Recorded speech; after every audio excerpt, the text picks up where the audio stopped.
Дали луѓето треба парите ги чуваат у банка? Не само банка, било каков тип на институција во која што парите не се во ваши раце е проблем. Ја не велам дека вие треба сега 100.000 евра да чувате под кревет, да бидеме јасни. Но на крајот од денот во оваа ситуација вие се ставате во подредена состојба ако нешто се случи со оваа институција, без разлика дали е банка, централна менувачица, што и да ги изгубите овие средства. Ја мислам добар пример беше Евростандард, така. Банкстерите не по точка разно се нешто што не треба да имате доверба. Дефинитивно, и пак ќе кажам, освен self-custody, значи во време на 21 век, каде што имате шанса да имате се во своји раце, а при тоа да не треба да закупувате ќупче во подрумот, значи мислам дека е несватливо да ги чувате и понатаму. Ти што предлагаш, да се вложува во криптовалути или во злато? Јас лично не можам да предложам ништо затоа што на крајот од денот тоа може да биде доведено на суд. Секогаш направете го сопственото домашно. Без разлика во што сакате да инвестирате. Дали е тоа акции, злато, крипто,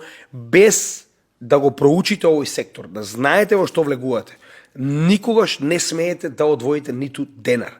Затоа што на крајот од денот македонскиот народ многу добро знае што се случува кога дава пари на некои сомнителни инвестиции. Тоа е најдобрата работа што може да ја препорачам. Домашно. Секогаш направете си сопствено истражување и потоа одлучете што понатаму со вашите тешко заработени пари.